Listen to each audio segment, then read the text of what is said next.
Let's go. Let's go. Oh, did you want to? Sorry, I'll let you. Next time. I'm in love with you. Snap out of it. I'll have what she's having. Too many guys think I'm a concept, or I complete them, or I'm gonna make them alive.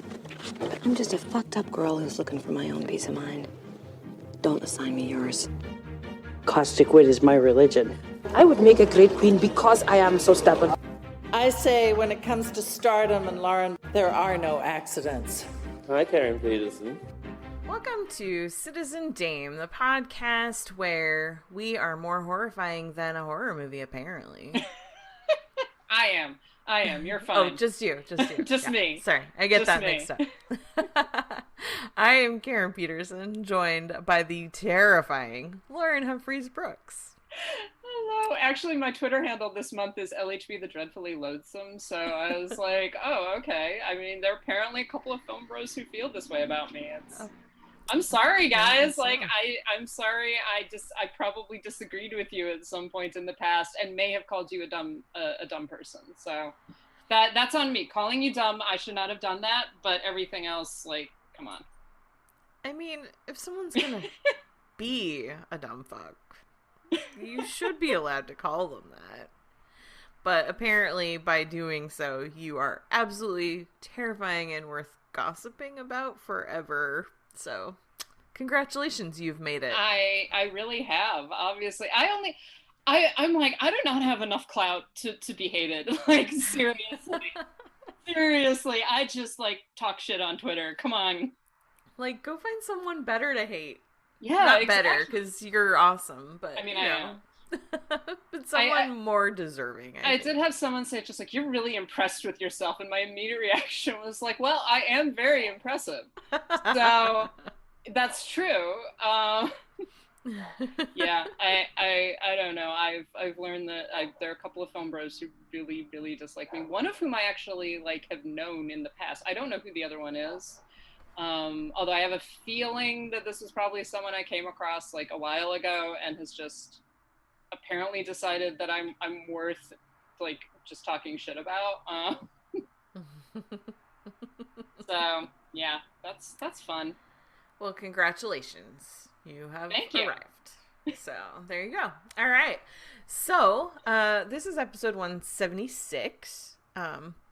I realized a while back we stopped saying the episode numbers, and then when I'm editing, I get really confused. What number are we on? Anyway, so it's October, and we are excited to talk more about horror movies, because even though this isn't a horror podcast, I think it's pretty clear that is definitely up there in terms of our favorite genres. So that's what we're talking about in the month of October. Yay. And yeah, I know, I'm excited. So I think let's start off with, well, before we get to that, we have there's something that came up this week that we wanted to talk about, and then we'll get into talking horror movies. And that is an article, well, we're referencing specifically an article from IndieWire, but this is news that was kind of, because they had the exclusive, but this is news that hit all over a couple of days ago, which is that a Pitchapong, did I say that wrong? A Pitchapong Veerasathakul. He's a Thai filmmaker, and he has a new film coming called Memoria.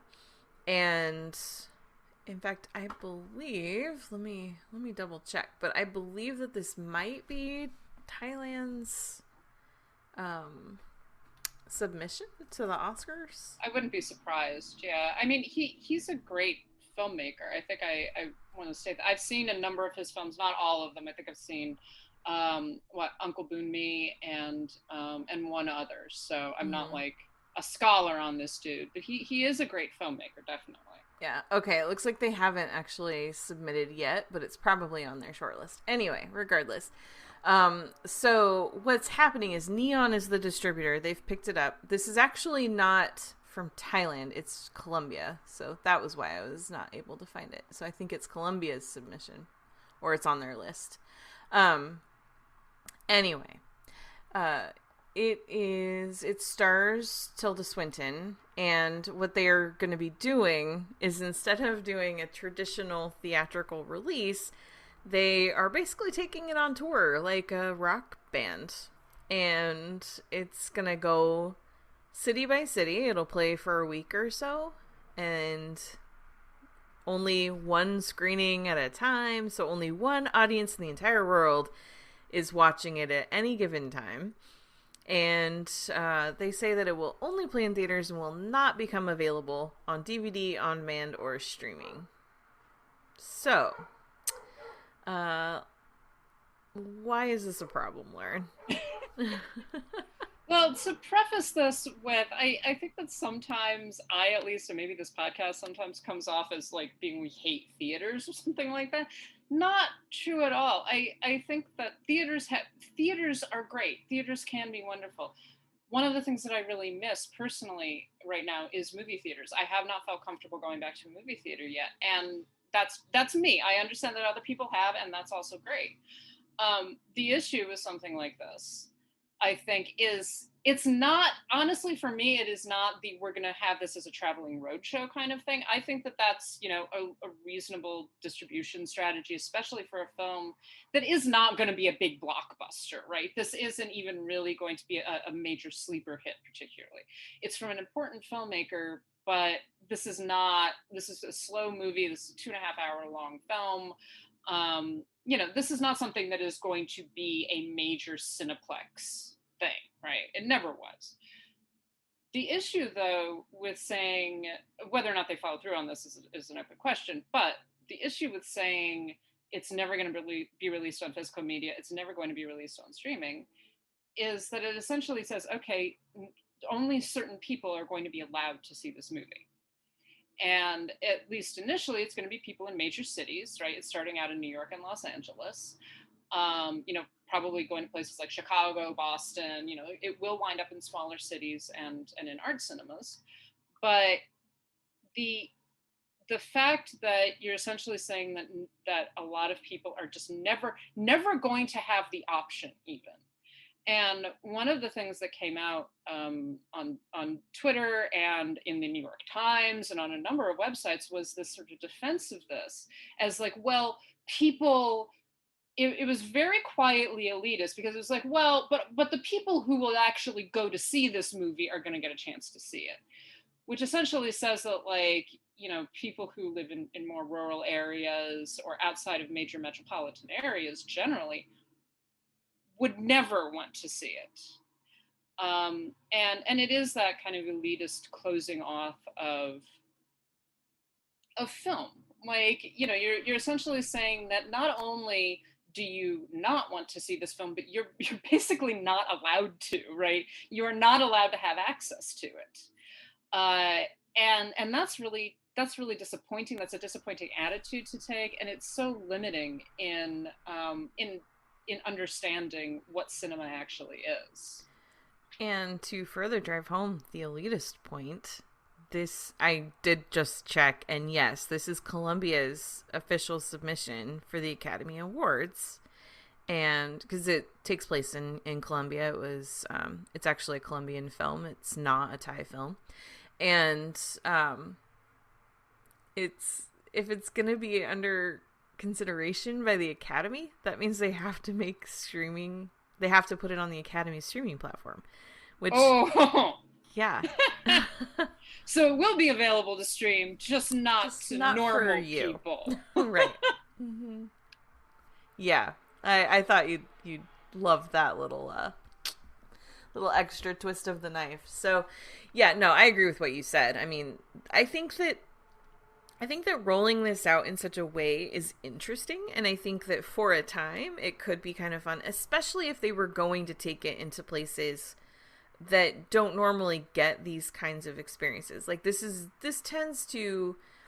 limited releases tend to be limited to Chicago, Los Angeles, New York, film festivals, that kind of thing. So if they were going to include, like when I've been to film festivals, I've gotten to talk to people who run repertory theaters in like Oklahoma and stuff, and a couple years ago, Parasite was their biggest movie in this little town in Oklahoma. So it's like, if they were going to include places like that on this tour, I think that would be actually kind of cool for a while. And then eventually you need to put this out so people at home can watch it, because to just make it like, well, if you didn't get to see it during that week that it was in your town, too bad, you never get to see this movie. Yeah, it's the idea of making a film unavailable. Yeah, that's the problem. So, and I think that even a critic on Twitter, Carlos, I'm sorry, Carlos, I apologize if I butcher your name, Aguilar. Aguilar. Aguilar. Okay, sorry.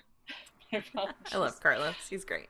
He's my friend. He's great, and he pointed out that even within cities like LA and New York, where art house theaters are located, is in very affluent, especially very white neighborhoods, right? Yep. So actually being able to get to the art house cinema in order to see the film is in itself an elitist statement, right? Saying like, well, but it's playing in New York. It's like, yeah, but it's not playing in the Bronx.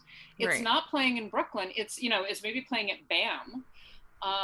But it's playing in Manhattan. It's playing in downtown. It's in these spaces where rich white people can go, but maybe not poor Black people, maybe not poor Thai people.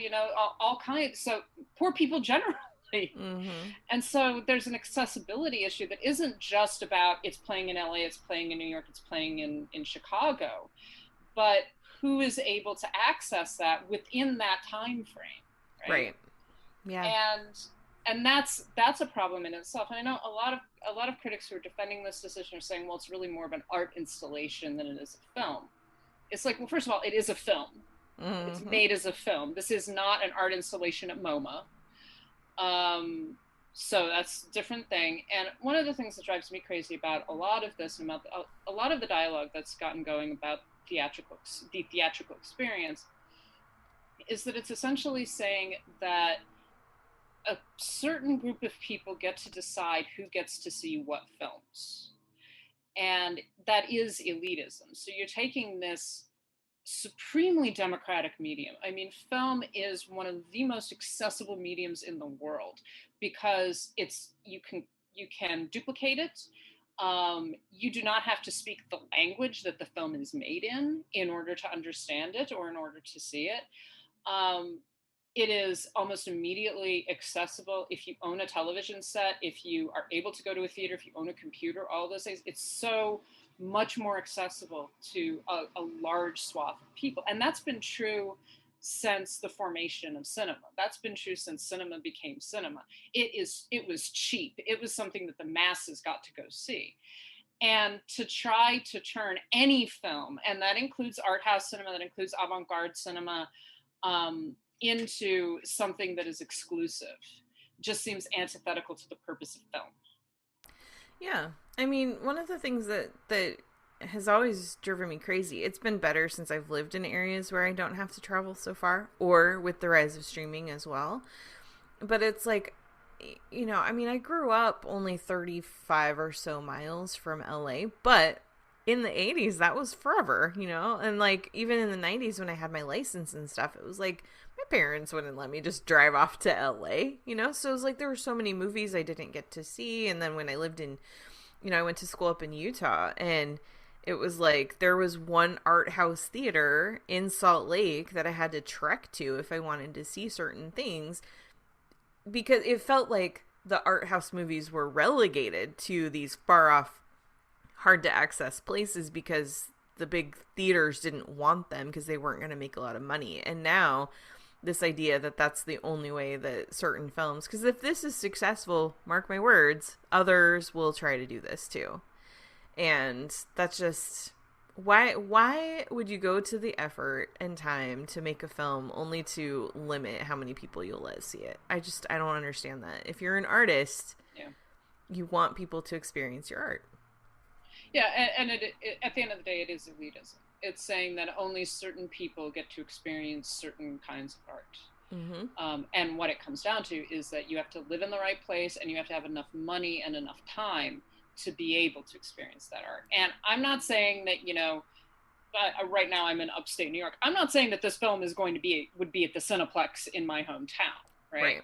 But there are people here that are perfectly capable of watching this film and maybe liking it, but you're essentially saying that they're not even allowed to experience it. They're not allowed the option of experiencing it. And that's where the problem lies. So yeah, I find the defense of this idea really problematic. And like you say, I think some of it is that it isn't just about this one particular film. It's about the implications that this has for other films. Mm-hmm. And, theater going generally has become a lot more elitist, even before the pandemic, because of the price of film tickets, because of the amount of energy that has to be expended in order to go see movies. And so you've got that paired with, the rise of streaming, where people are having this constant kind of pushing back and forth. And I think that that's what's happening. We're seeing this desire for exclusivity. It's like, well, nothing is exclusive in film anymore because you can obtain so much just sitting at home, right? And I think that there are certain people who really want that exclusivity. They want to be reassured that they are experiencing something that no one else is allowed to experience. Yeah. Yep, exactly. Okay. So, let's move on to other things that are more fun. Things that are available to the masses thanks to... Very available. So available. Thanks to the rise of streaming services. Imagine that. And other things. But, yeah, it's not difficult to find horror films in general cinemas. So, I love that. Sorry, I have a barking dog outside my window. I have a lawnmower, so... Oh, that's right. You're upstate. I was like, wait, what lawn are they mowing? There are lawns here. It's amazing. So remarkable. All right. Anyway, so, yeah. Well, let's actually, before we go into the main conversation, I would actually like to address our question that we got right off the top, because I think it's a fun one, and it's a good way to kind of get into the spirit of this. So, we got a question from @PaolaFangirls. What's a horror movie that hasn't been remade, shouldn't be remade, and if it were to be remade, who should star in it? For me, that's Rosemary's Baby, and if it were remade, then can it have Margot Robbie? I really like that idea. I do too. I agree. It shouldn't be remade. But it is a book. It was originally a book, so there's no reason why it couldn't be readapted. Mm-hmm. Yeah, I like the idea of Margot Robbie in that part. I think she would be great. I think so too. I think she'd be really good. Really, really good. Yeah. Any others come to mind? I was trying to think about this because I realized that the ones that I kept on landing, I was like, no, I actually think that has been remade. Like Psycho. I was like, no, that's been remade. No, it should not have been remade. I mean, I don't want to acknowledge the remake of Poltergeist, but yeah, that was the other one. I thought it was like, oh, Poltergeist, like, oh, that's right, it was remade, and that was a bad idea. So, exactly. Yeah, I kind of want to come back to this because I want to keep on thinking about it. But okay. The other one that came to mind was Halloween, and I was like, nope, that is also been remade and kind of remade. I mean, technically not. They're all sequels, but yeah. So I don't know the Rob Zombie films. Is that not a remake? I don't think so. I think those are also part of. Like, I think they're also technically sequels. Sort of sequels. Okay. Yeah. Nightmare on Elm Street has been remade. Should not have been remade. One of the ones I thought of was Don't Look Now. Oh, that's a good one. Mm-hmm. But I can't think of who I would want starring in it. That's the only thing. That's a good one, yeah. They should not remake The Exorcist. No. Yeah, gosh. Oh, there was another one that I had in my mind, and now I can't think of what it was. I was about to say Dracula, and I was like, no, that's not. Don't say that. Don't say those words. That's what? I've been watching a lot of Dracula movies recently. A lot of vampire films. That's great. I love it. Yeah. I I don't know. Yeah, we can revisit this again. Think of some more on it, but I love that question. It's a good one. All right. So what we wanted to do, we talked last year about the sort of a general, like, broad history of horror, but we wanted to talk a little bit more this week about how horror as a genre has evolved and how it reflects the way our culture changes over time, and not just like and that means a lot of different things, you know, the way people, like, what people as a society are afraid of, you know, like, it used to be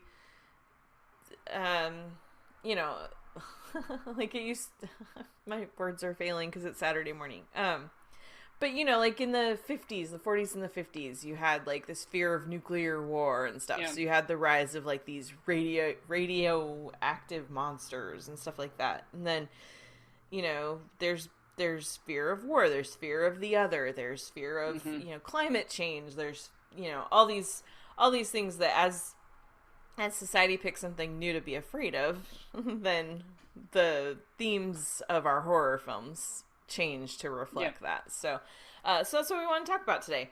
And I'm not sure, like, how far back do you want to go? Because we've talked about a lot of different things. So where would you like to start on this? Yeah, I mean, I think that a good place to start, and this was something that we had talked about briefly on Slack, was this whole idea of kind of if you're talking about the evolution of horror, sort of the shift of what people find frightening, right? Mm-hmm. And you can see that, I think, over the course of film history. And you could go, I mean, we can go all the way back to the earliest horror films if we want to. But one of the things that, and this might simply be because I've been watching a lot of the Universal horror films recently. So Universal horror kind of begins to pick up in the pre-code era. So this is sound film, but just post-silent, right? And before the code really begins to be enforced. And what you see a lot of is war trauma. And that's one of the things that is coming out of it. So I recently rewatched The Black Cat, for instance. And one of the things that I hadn't really noticed, and it's amazing because I've seen this film numerous times, but I hadn't really paid attention to it, was I just watched that, by the way. Oh, awesome. I watched it this week. Yeah. But so what I find really interesting is that a lot of it is about war, right? It's about these two men played by Boris Karloff and Bela Lugosi, who are who were both involved in World War I. And one of them was captured and imprisoned. Another one was basically sold out, the Austrians to the Russians. And so there's this kind of leave-over of trauma and particularly of death, this whole idea of a house being built on the site of this notorious prison or this notorious fortress where literally, and they talk about it constantly, where thousands of men died. So it's built on the corpses of these soldiers, right? And there are a lot of films from that period that are dealing either directly or indirectly with the aftermath of trauma. And it's particularly in reference to World War I. You think about it, this film was made in, it was made in 32, 33, something like that, 34. Mm-hmm. So it's about, 15 years really after World War I. So this is not that far in the past. Right. And so you have these films that are dealing with it. You also have films from the same period who are dealing with things like man-made monsters. And that's something that, keeps on coming back. There's not a lot of real supernatural, right? In the sense that, ghosts coming out of the grave kind of thing. There is a lot of monsters that are constructed by science, that are created by science, and that are kind of a response to the generational trauma and the repression of that trauma that a lot of people have experienced from, the time of World War I all the way through to the 1930s. Mm-hmm. Yeah. Something else that you and I were talking about also kind of in this time frame, maybe a little bit later, was this need for like the supernatural to have a natural explanation. Yeah. Of like ghosts not really being ghosts, which was basically what all of Scooby-Doo was based on. Yeah.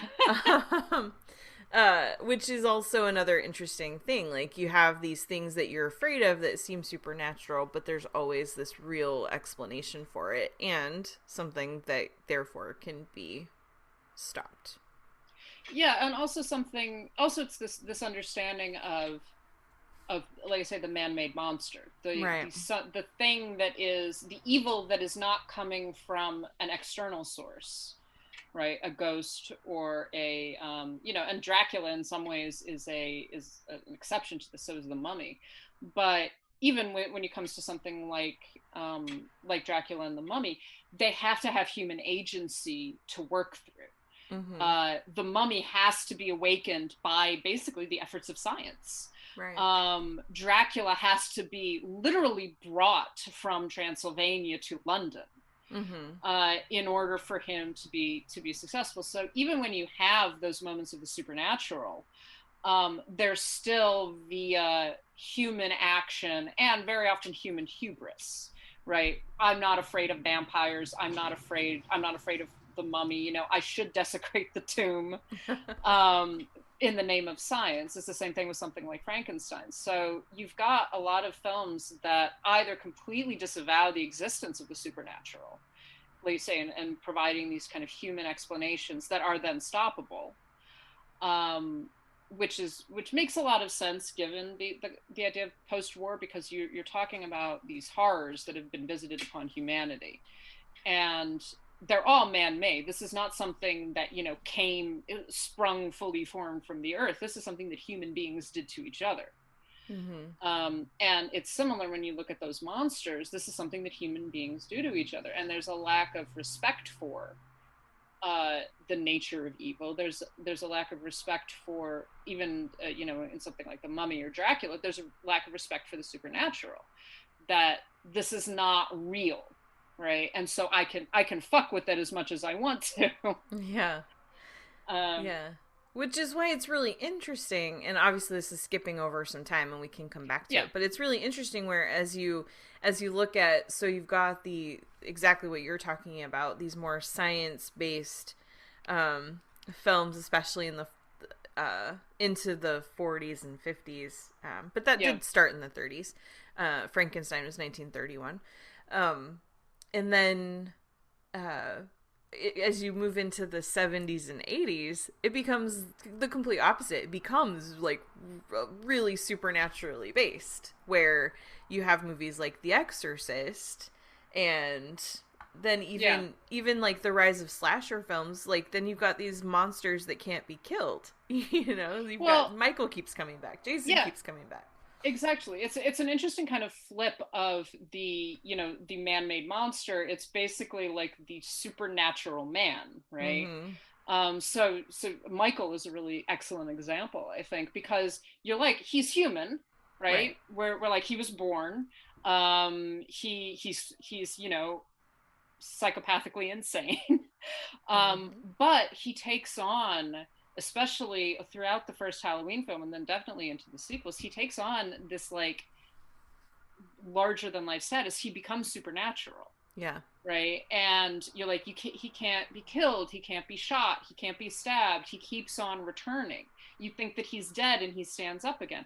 And you get something similar in Texas Chainsaw Massacre. You definitely get it in like slightly later Nightmare on Elm Street, Friday the 13th.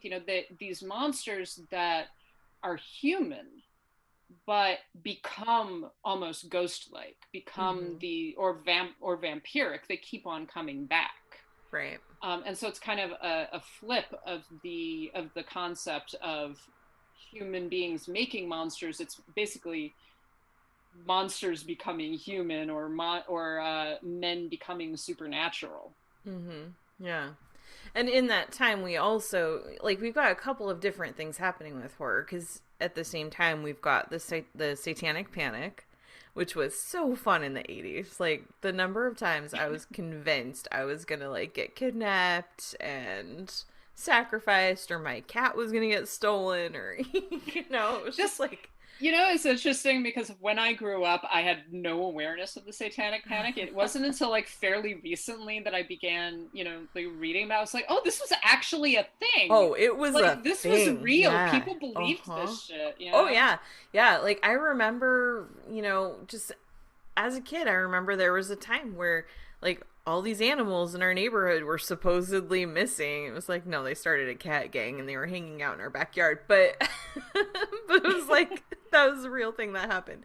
But yeah, like it was so common. Like you couldn't watch the news without there being some possible like new connection to like this new satanic ring or this cult or whatever, and it was just very that was legitimate, and I remember it was so weird, and the movies reflect that, and sometimes in very very overt ways, and other times more subtle.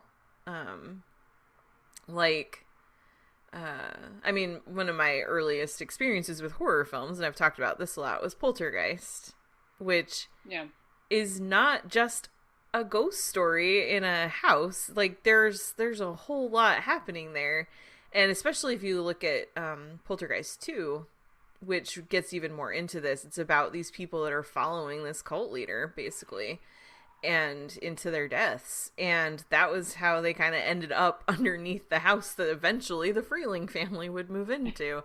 And but what was so frightening about Poltergeist in particular is that it was set in the suburbs and therefore could take place anywhere.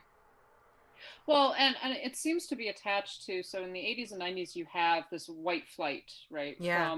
From the cities into the suburbs. So there are films that kind of take place sort of the urban plight concept, right? And films like Candyman are very much centered in that concept.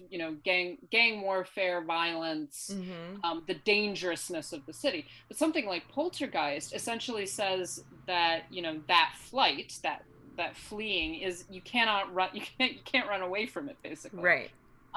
You're actually basically making incursions into get a sacred space, right? So the suburbs that are built on, it's cliche, but built on the ancient Indian burial ground, right? And it's that repressed and that buried and that deconstructed world that is exploding underneath the house and eventually turning into this source of horror. So, and it seems like the Satanic Panic is very similar. A lot of it seems to be centered on the suburbs, right? The safe space, right? The place where the affluent white people went to be protected. But the fear, of course, is that even that space is not safe, that you can't run away from it. And I think that a lot of this, and I've used the term Return of the Repressed a lot, and I don't think all horror is Return of the Repressed, but there is definitely an argument to me that a lot of it is. I think that a lot of horror does represent, I think, this is something that is accepted. I don't want to sound like that this is something I just made up. This is an accepted viewpoint about horror, that horror is representative of the terrors of the mainstream. And that takes all kinds of forms. So the terror of science, what science is capable of and what science might be capable of in the wrong hands. And that's where you get those monsters of the 30s and 40s. Again, you're thinking about a time period where we've seen men gassed. And then when you get into the 40s, you see Auschwitz, and again, the violence that human beings visit on each other. When you get a little bit later, you're talking about this stuff like the Satanic Panic and slashers and stuff like this. So this violence that is kind of erupting in these spaces that we consider to be very safe. Haddonfield is small town America. It's this very safe space, but it has harbored this monster that has come back to take revenge against it. And we're not entirely certain why, just because he's crazy.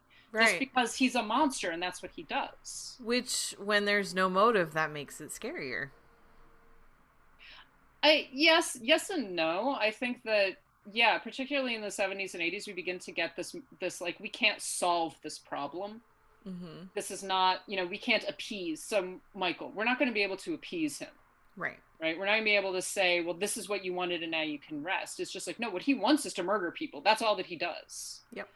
And to scare people too. Like, part of Michael's behavior is sadistic, right? Yeah. It isn't just he wants to go around stabbing other human beings. He wants to frighten them first.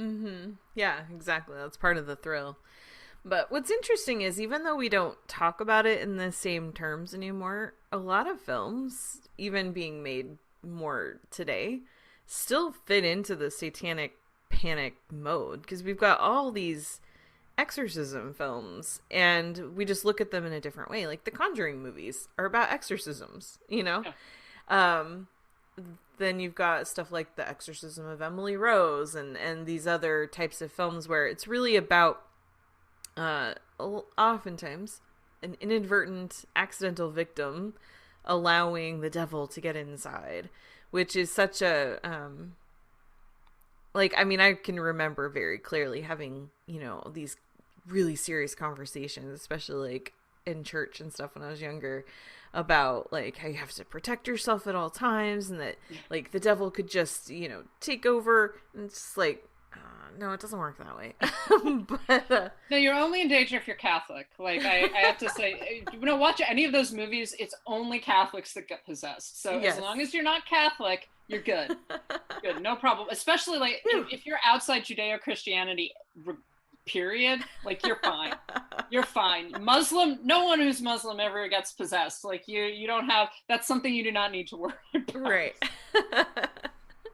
Right, exactly. But I mean, it is still something that is happening today, and it does tend to, affect unwitting victims.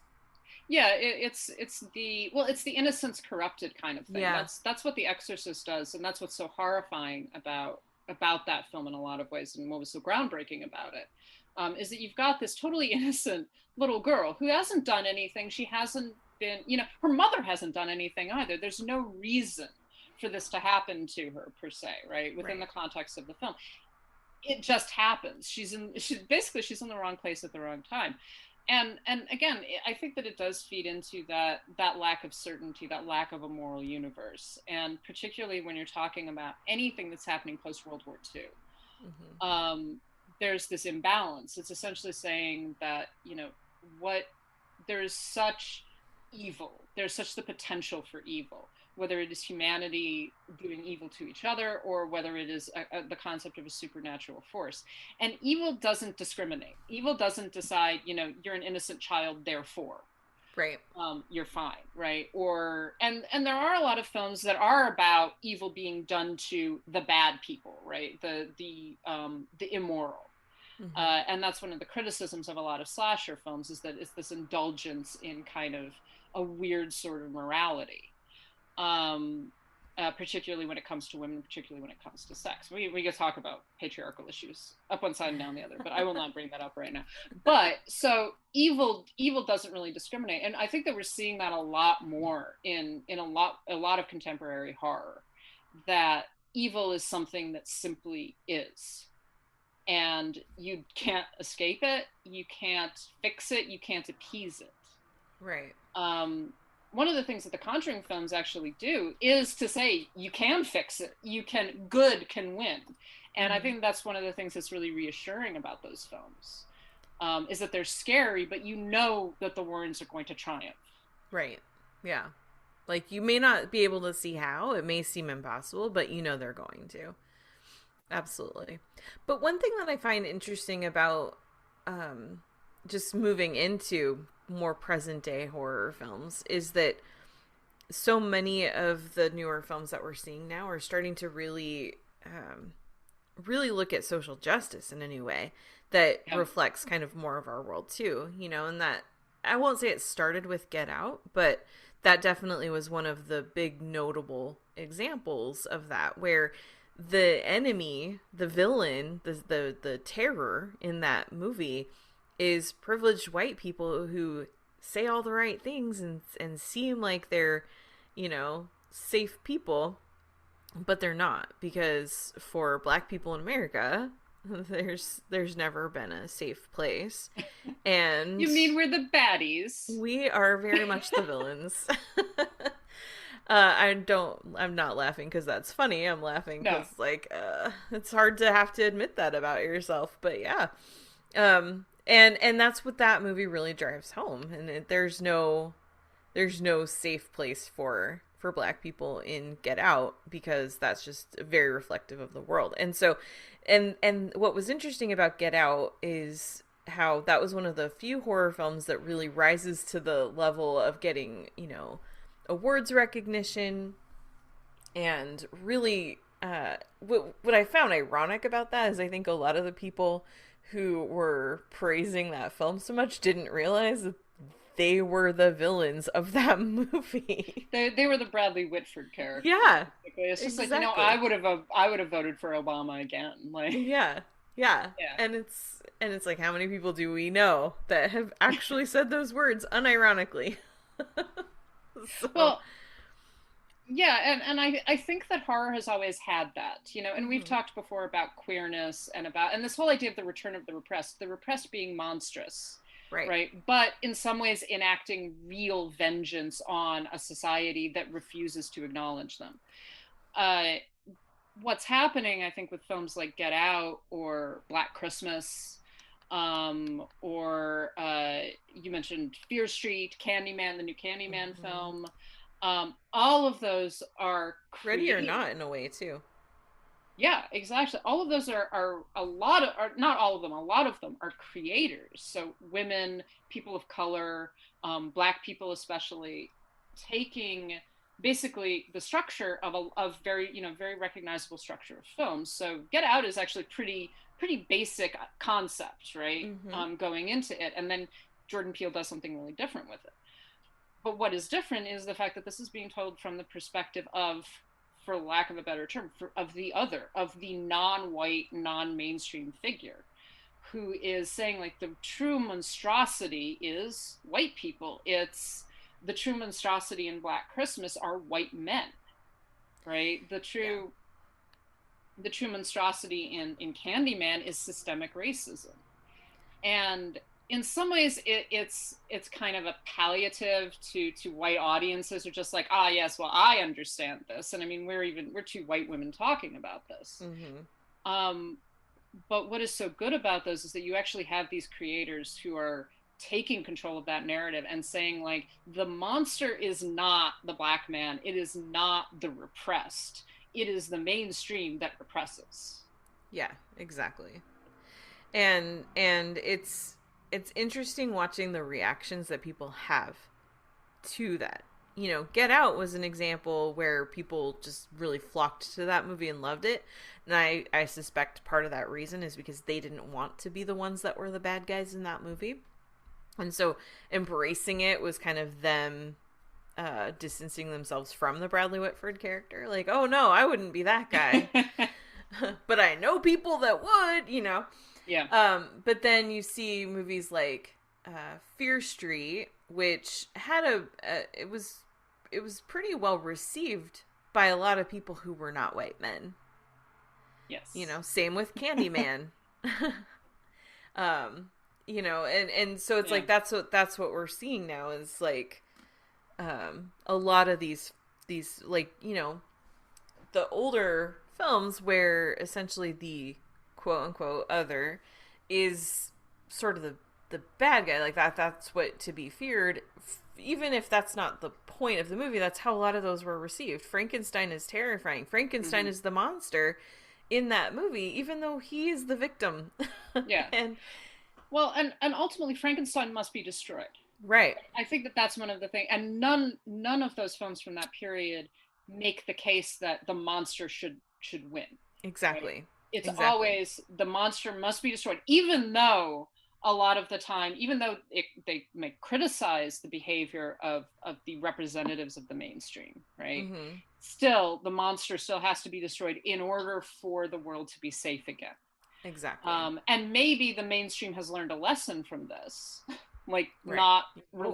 not creating, monsters out of dead bodies, not, releasing mummies, but even if they've learned a lesson from that, the monster still has to be destroyed. The problem that I think a lot of people within the mainstream have with films like Get Out, or more like Candyman, or I said Black Christmas. Black Christmas, I think, is a great example of it. Oh yeah.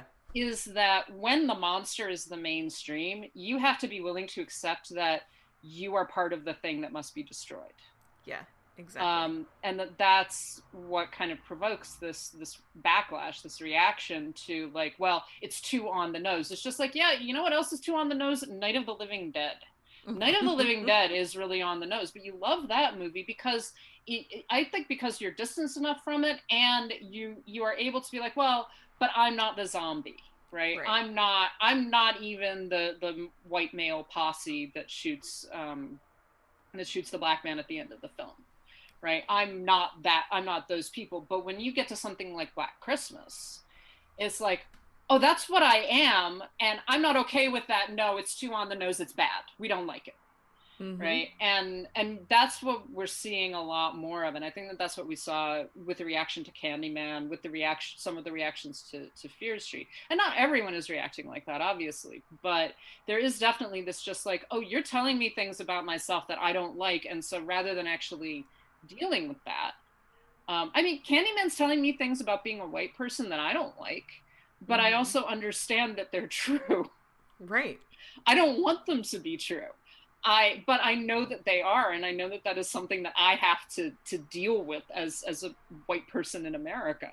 You know, I really wish that there were more people who would look at something like Black Christmas in the same way and say, that is what masculinity is in America, and that's not okay.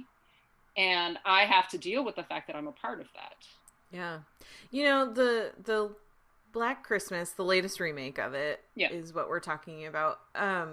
That's another film, sort of like Ghostbusters. I feel like if it were released just a couple years later, the reception would have been much different. Yeah, it's similar with like Jennifer's Body. Yeah. Same thing, you know, and we're going through this huge reinvigoration of, oh, Jennifer's Body is actually great. It's like, yeah, it's on the Criterion Channel now. It is. It's a miracle. It is. I think we're going to get something similar with Black Christmas. As you know, and even more recently, I've seen people say like, hey, this is actually a really good movie. And it's just like, yes, you think that there might have been something else going on when people were reacting to it.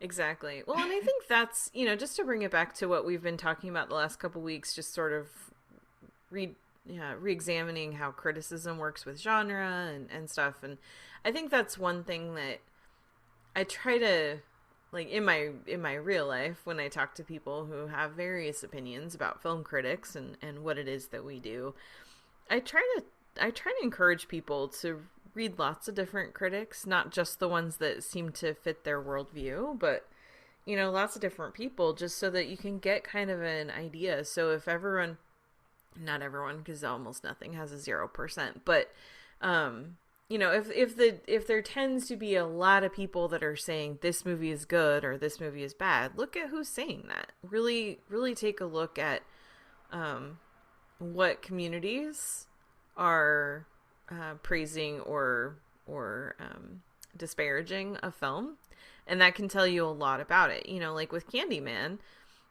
I did read a couple of white critics because I wanted to hear why they didn't like it, but I also wanted to hear from a couple of black critics of why they didn't like it either, and ones that did, you know, and it really helps give you a broader understanding of the film, the story, how, like, lots of different ways that it can be interpreted, but also the very different experiences that people have had in their lives as well that filter movies, you know, like, because we all filter it through our own experiences. So just read a lot of critics is what I'm saying, especially us. Yeah. I'm gonna try to write more. Well, yeah, I think that's important, particularly now when we do have these creators who are taking control of the narrative. And that's not saying, you know, Nia DaCosta should not be the only Black woman to speak for Black women in horror, right? It should not just be Candyman, right? It should not just be Get Out. It should not just be Black Christmas, but having more critics actually talking about these very diverse creators, none of whom should be taken as the sole representative of their race, their ethnicity, their gender, their sexuality, whatever. Having more people actually being able to weigh in on that and say, like, this is what I thought worked, this is what I thought didn't. I did read a number of Black critics who did not like Candyman. Mm-hmm. Usually for different reasons, and that's what I found interesting about that a lot of what they were pinpointing were things that didn't actually have anything to do with the racial commentary going on, right? But about the length of the film or the structure of it or things like that. So they were more focused on that, whereas there were a lot more white critics who were like, well, I don't like what this movie is saying. It was just like, yeah, no shit. I mean, I don't either. Mm-hmm. Because it shouldn't be like this. Right. But it is. Yeah, exactly. So, any final thoughts before we move on to what we've been watching? Not really. I mean, I think that there's a lot that we could say, but I do think it's, to bring it back to some of the things we're talking about in criticism, when we are critiquing films like this, especially when we're critiquing older films, really think about the context, mm-hmm. the cultural context, So if you're talking about a film like The Mummy from 1931 or like Candyman from 2021, what's the context that these films are coming out in? Because if you look at Candyman in the context of the current conversation about racial violence and police violence and systemic racism, that's a very different film than if you're simply talking about it as a film. And particularly horror is about what we fear. Yeah. And it can be what the mainstream fears, what our culture fears generally, and it can be about what specific people fear. That's what I thought was so great about Candyman, is that it puts the viewer in the position of the Black person experiencing systemic racism, regardless. And I have a different experience of it because I'm a white person, but it forces you to take that perspective.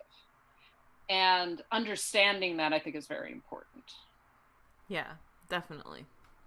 Thank you. So with that in mind, what have you been watching lately? Oh, speaking of, so this is perfect segue. I just saw the film Slacks. Oh, tell me more. Which I don't want to spoil it, but it is definitely applicable to what we have just been discussing. Okay. And you would not necessarily expect that from a film that is about a pair of killer jeans that tries to murder a whole bunch of people in an upscale fashion boutique. But it's really good, and honestly, this had come up a couple of times in various people that I know had been talking about it, and I was like, oh, I've seen that on Shudder, I'll give it a shot. It's like, oh, it's a silly sort of, it's 77 minutes long. It's like, oh, it's a silly killer jeans movie. Okay, I saw Rubber. That's about a murderous tire. I would love to see a movie about jeans murdering people. And then it does have a third act. It's not a turn because it's set up very well, and it's, in some ways, you kind of can see where the film is going. But I'm really glad that it went there. And that it made a very conscientious choice about what this was really about, and manages, I think, to balance out the sort of inherent humor of a movie about a killer pair of jeans, and the actual commentary that it's making. So I do recommend it. That's on Shudder, so you could watch it. It's, like I say, 77 minutes long. Even if you hate it, you haven't spent that much time with it. Nice. Well, last night I watched, I actually put this out on Twitter as a poll, because I was just like, my house might be haunted, or there might be someone hiding out in the attic. Should I watch the movie There's Someone Inside Your House? And you did. I did. Of course. Because why wouldn't I? Yeah. And it actually ended up not freaking me out as much as I thought it would. So it's a new Netflix film. And It's actually, this goes kind of along with, I don't want to spoil how, but it also goes along with what we've been just talking about as far as modern films and social justice and stuff. So it's about this killer who's stalking this high school in a small town, killing kids, but like it's a masked killer, but his mask is the face of whoever he's about to murder. Ooh, I like that. Yeah. Mm-hmm. Yep. And it's pretty freaky. And so the main girl is this girl who's just recently moved to town after some sort of bad thing that happened in her own past. And again, I don't want to say too much, but it's they make a connection there. So it's interesting. It's definitely cheesy. And I don't know that I would say it's like a great film, but it's a lot of fun. It actually kind of had Fear Street vibes to it. As far as like the tone and stuff, it sort of feels like a CW style, but like a movie. So it was fun. It was entertaining. It's on Netflix. You can watch it. I also that actually sounds fun. I've been, sometimes you just want, like, I just want something that's kind of light, it doesn't have to be great, just sort of entertaining, Yeah, and I think this would be that for you.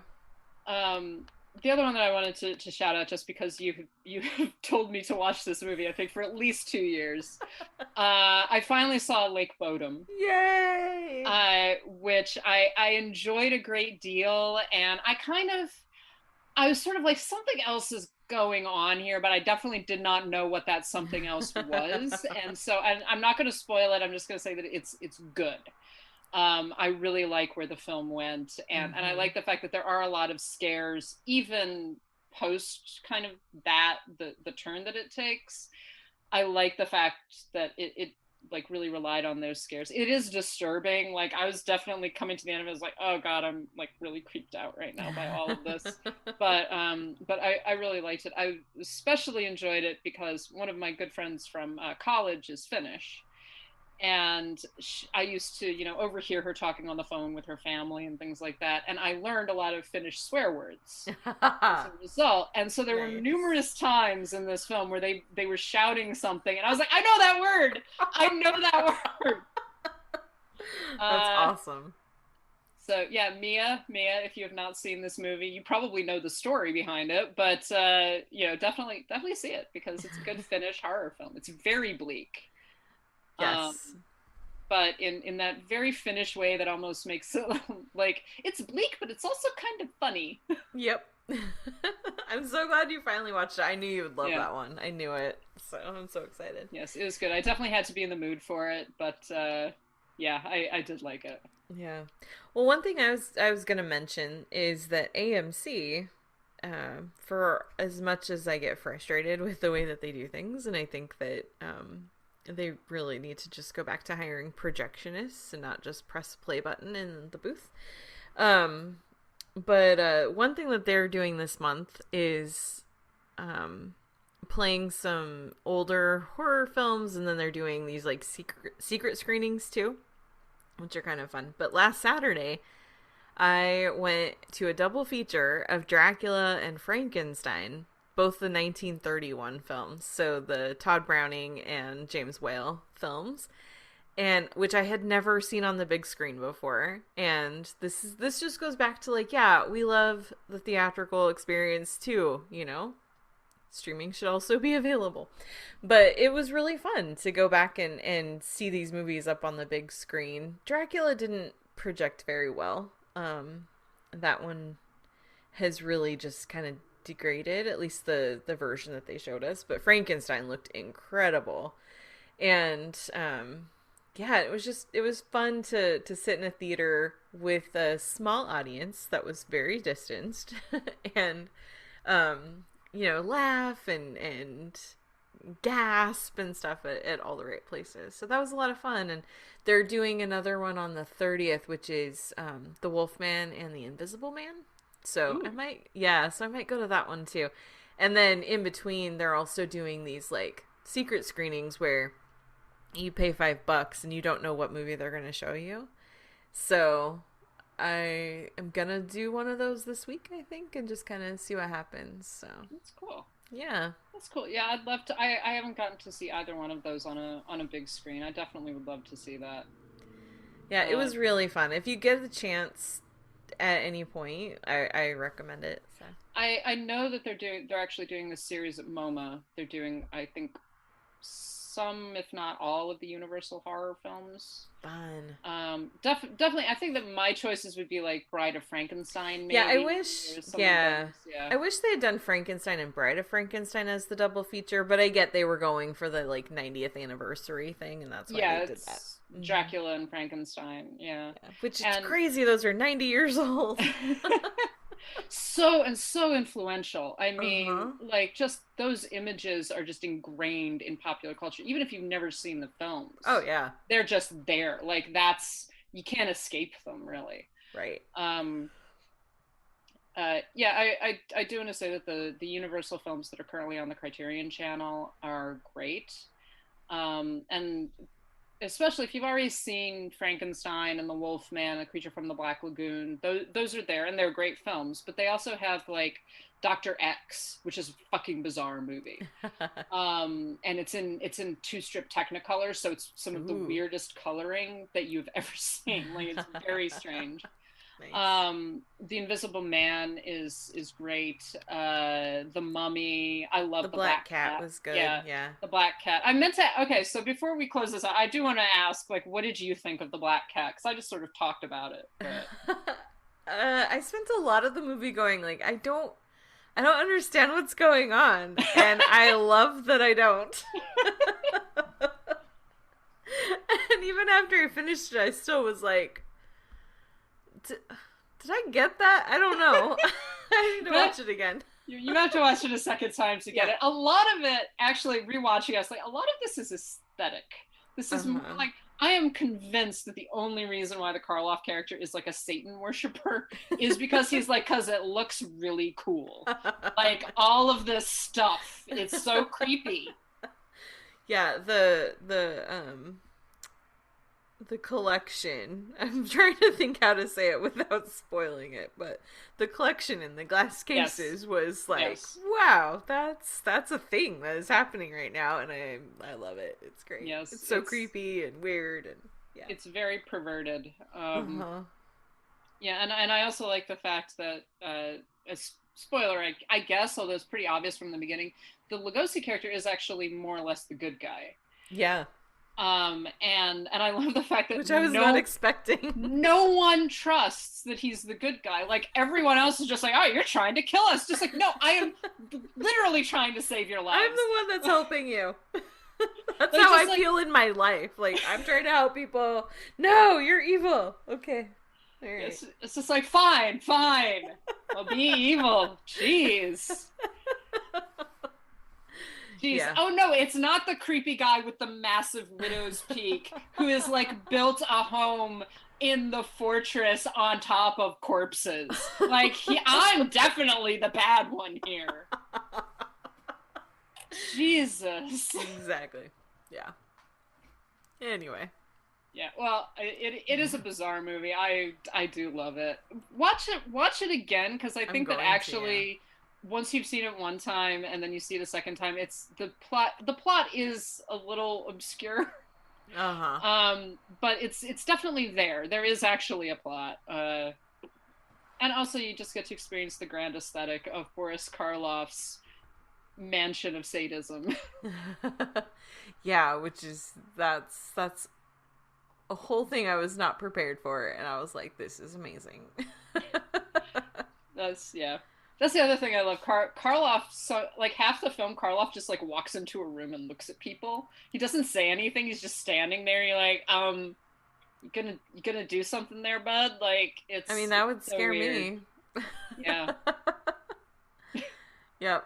So anyway, watch it. It's on Criterion. All right. Anything else you wanted to mention before we wrap things up? No, I do want to suggest to people, a number of people have said this on Twitter, but I wanted to say it out loud as well. Go check out Tubi. There are a lot of like very good horror films. There's some that are not good, but there are a lot of really good horror films that are just sitting there on Tubi, and they're free to watch. You do have to deal with commercial interruptions, which sucks, but still, you get a lot of free horror movies. Yeah, definitely. Also, I just want to make another plug for Kino Cult, which has just such a crazy mix of stuff, and it's really fun. They've got like, I mean, it's cult movies. That's what it is, and it's like they've got a collection. I'm trying to find a list, but they have like a whole collection of yeah, they have a Mario Bava collection. They've got like a whole thing of like drive-in hits. They've got just so many just crazy stuff. It's not all horror. It's really just anything that kind of falls under the cult movie status, but they've got some great stuff too. A Girl Walks Home Alone at Night is there. Dogtooth by Yorgos Lanthimos. They've got some vampire movies there too, so lots of different stuff. So check it out. Yeah. All right. Yay for more movies. Like last night when I ended up watching There's Someone Inside Your House, it was because I was just like, I have so many streaming services. I have literally thousands of movies I can choose from right now. I don't know what to do. That's the problem. Yeah. Mm-hmm. That's honestly one of the things I like about October is that I'm just like, okay, I'm just watching horror films, so it at least narrows the choices. Yeah. And because otherwise I may just start theming every single month so that I can, like, this is, Noirvember, right? All right, we're just watching film noirs. So that's all I have to worry about. Yeah. My co-host for my other podcast, he does that. Like, he'll just kind of go, okay, this month I'm going to watch all the films by this director, and he'll just do that. Or, like, I need to do a rewatch of, Melissa McCarthy or whatever. And I'm sure that's not one he's done. But maybe. I'll ask him. But, yeah, like, he'll just do these themes and, like, okay, this is what I'm going to focus on right now. And it may not take him a whole month. It may take a few days. But he just kind of goes, like, in groups like that. It just helps him, and I was like, that's actually kind of a cool idea. My problem is that then I go to screenings in the middle of all that stuff, and then like today I'm gonna go see the new James Bond movie because we're gonna review it on my other podcast, so it's like, all right, I'll go see it. And then like this week I saw The Last Duel, which is the new Ridley Scott movie, which I'm still angry about. Like, I was fuming when I left the theater, you know, and it's like, I would much rather I should have just stayed home and watched something else, like Jennifer's Body, but, yeah, anyway. But then I see great films in there too, like Flea, which is coming out in December, which is just incredible. Yeah, so, I don't know, so it's like, it's, when I just sit at home, like if I'm just choosing a movie at home, I can do that, but I see so many different things all the time that, I don't know. Like, the other thing I watched last night was The Guilty, the new Jake Gyllenhaal movie, which is a remake of a Danish film, which is much better. Like, just watch the original. Just read the subtitles. It's not that bad. This one was just not good. Yeah, that you're kind of reiterating what I've seen a number of people say, which is a shame. I like Jake Gyllenhaal, but it doesn't surprise me somehow given the subject matter, and as you said in our Slack, the setting.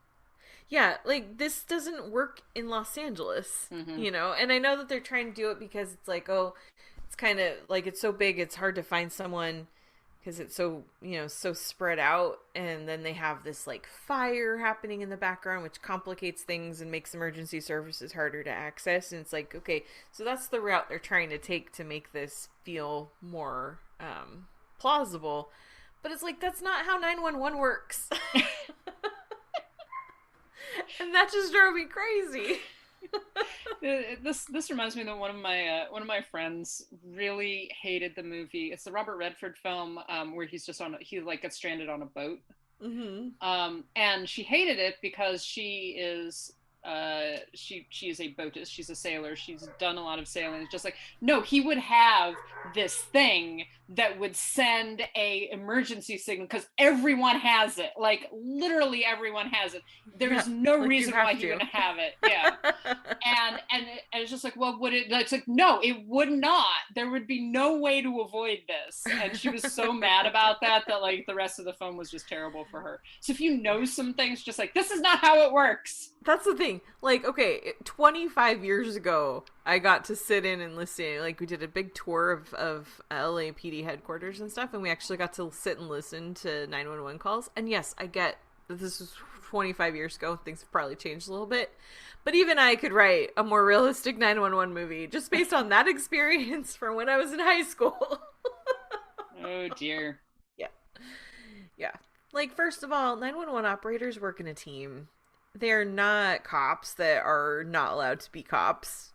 Like, you have to go through so much training and testing to be allowed on the 911 floor. Like, it just made me so mad. So anyway, don't watch that movie. Watch the original, which may also be equally ridiculous, but it's set in a different country, so I don't know. I'm just going to assume that it's accurate. Anyway, all right. That's really going to close things up. We would like to thank you all for listening, because you are awesome, and one of us sometimes tends to ramble, and that person may really appreciate that you listen to my rambling. So, anyway. I was about to be like, hey! No, I can own it. I don't know what I'm talking about, and I just keep talking. You do obviously know what you're talking about. Thank you. Thank you very much. All right, but we especially would like to thank our patrons, who are Adriana, Ollie, Heather, James, Kathleen, Carriata, Mason, Matt, Michelle, Monty, Nanina, Robert, Steve, Sharon, Tao, and Will. Thank you so much for supporting the show and helping us keep things going. If you would like to join their number, there are some advantages to that. You get episodes early, we have bonus episodes, and we promise they're coming. And you do that, that's patreon.com/citizendame. We haven't chosen the date yet, but this month we are going to do a Citizen Dame hosted online screening of a horror movie. And, I think we said we were going to try to work it out for the Slumber Party Massacre. Was that right? Did I imagine that? That was one of the things that we discussed, yeah. Yeah. Anyway, so we're talking about it. We're going to figure out a date, but it's going to be this month for Halloween. So we're pretty excited about that. So if you want to make sure that you're invited, join us at patreon.com/citizendame.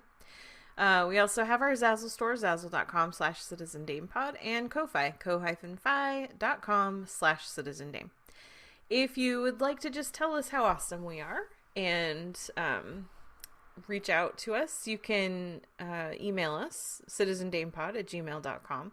We're also on the social medias. We have Twitter and Instagram is @citizendamepod, and our Letterboxd is @citizendame, where we do have a list of horror films going. So lots of stuff to view. And what's cool about Letterboxd is you can actually sort any list by things like what streaming service it's on. So if you want to look at our list of horror films and then go, okay, well, I have Netflix or any of these on there, you can actually check. Letterboxd is so cool that way, and I love it. And also we do have our website, citizendamepod.com, where we do have some reviews coming. I've got a review, by the time you're listening to this, my review of Mass is up, which is out this weekend. I'm also going to be reviewing The Last Duel. So if you want to read a takedown of Ridley Scott movie, because spoiler alert, that's what I'm doing. I do. Yeah, so you can find that this week. And Lauren also has some NYFF stuff that's going up, and lots of fun things coming to the website. So yeah, be sure to check that out. You can also find us individually on the social medias. Lauren, where are you? I am on Twitter and Instagram and Letterboxd at LHBusiness. And I am on Twitter, Instagram, and Letterboxd at Karen M. Peterson. Thank you so much for listening, and we will catch you next time. Bye. Philip, it's a perfectly good brain, Doctor. Well, you ought to know. It came from your own laboratory. The brain that was stolen from my laboratory was a criminal brain.